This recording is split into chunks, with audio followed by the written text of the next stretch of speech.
Good evening student. Last class में हमने carbon के बारे में पढ़ा था। आज हम पढ़ेंगे कार्बन की केमिकल प्रॉपर्टी के बारे में।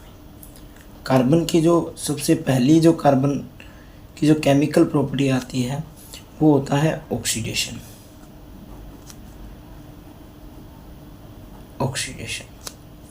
तो कार्बन की पहली प्रॉपर्टी में जो ऑक्सीडेशन रिएक्शन होती है उसके अंदर हम इथेनॉल को C2H5OH इथेनॉल को in the presence of KMnO4 और K2Cr2O7 की प्रेजेंस में रिएक्ट करवाते हैं।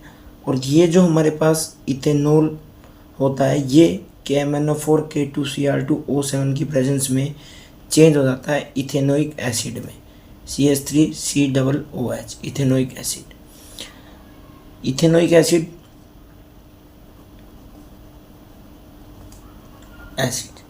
इसका दूसरा नाम होता है एसिटिक एसिड।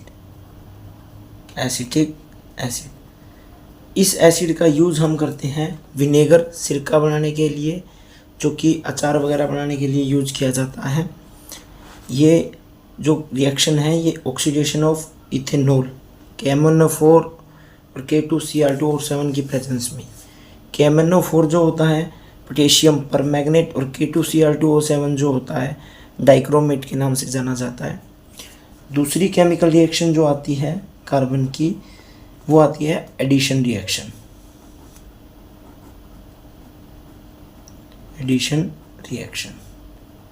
अब एडिशन रिएक्शन में क्या होता है कि हम हाइड्रोजन का एडिशन करवाते हैं निकल कैटलिस्ट की प्रेजेंस में। अब जो हाइड्रोजन का एडिशन हो रहा है वो हमारे पास होगा इथीन या इथाइन की प्रेजेंस के साथ रिएक्ट करा के उसके साथ एडिशन करवाएंगे। इथीन या इथाइन के अंदर इसका एडिशन करवाया जाएगा।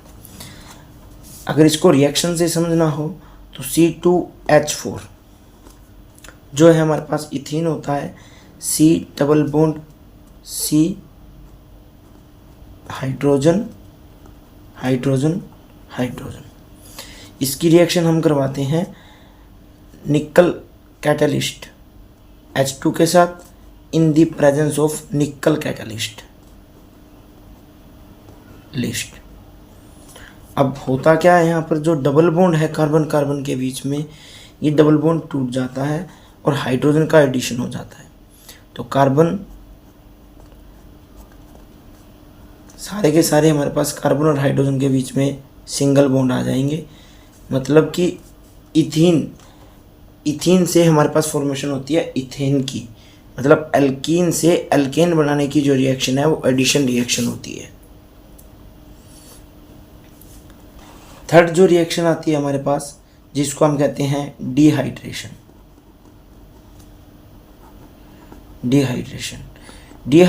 रिएक्शन जो है एक ऐसी रिएक्शन जिसके अंदर हमारे पास जो वाटर मॉलिक्यूल है वो रिमूव हो जाता है। अब जो ये रिएक्शन है ये रिएक्शन इथेनॉल के साथ हम कंसनट्रेटेड H2SO4 की रिएक्शन करवाते हैं। अब जो कंसनट्रेटेड H2SO4 है वो वाटर मॉलिक्यूल को इंगल्फ कर लेता है, खा जाता है। तो यहाँ पर हमारे पास इस रिएक्शन के अंदर इथेनॉल C2H5OH ये हमारे पास इथेनॉल, इसकी रिएक्शन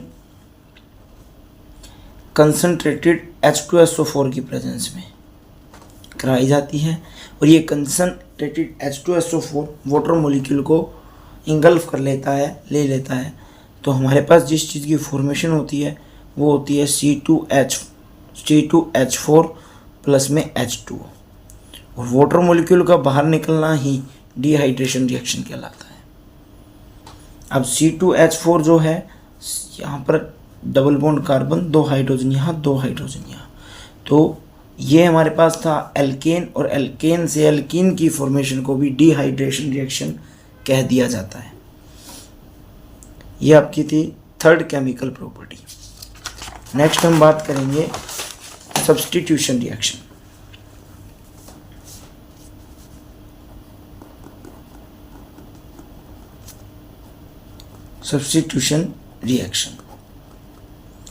अब इस रिएक्शन में हम क्या करते हैं कि सब्स्टिट्यूशन रिएक्शन के अंदर हम CH4 जैसे आपका मीथेन है उसकी अभिक्रिया करवाते हैं उसके अंदर से क्लोरीन गैस को पास करवाएंगे।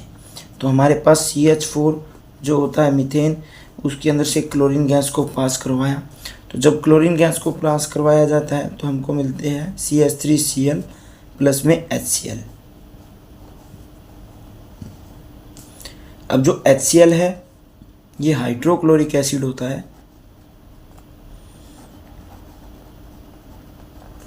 एसिड जो ह्यूमन के स्टमक, पेट के अंदर भी पाया जाता है। और CH3Cl जो है क्लोरोफॉर्म का फॉर्मूला है। तो ये जो रिएक्शन है ये सब्स्टिट्यूशन रिएक्शन होती है, जो कि कार्बन की केमिकल रिएक्शंस हैं।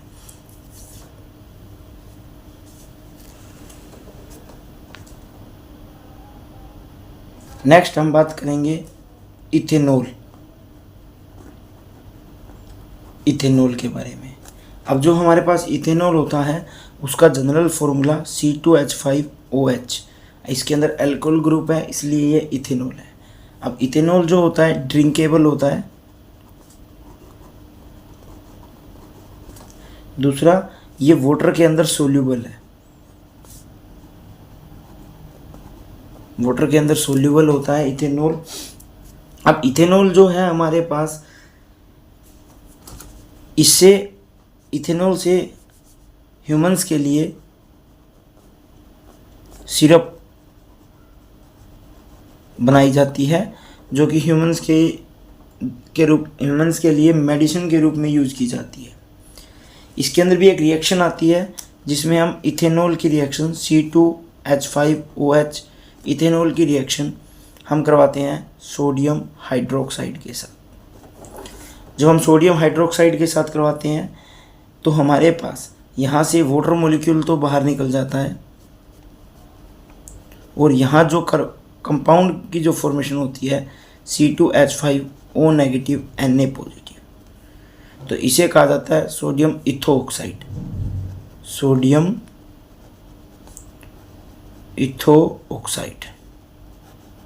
तो ये सारी कार्बन की केमिकल प्रॉपर्टी थी।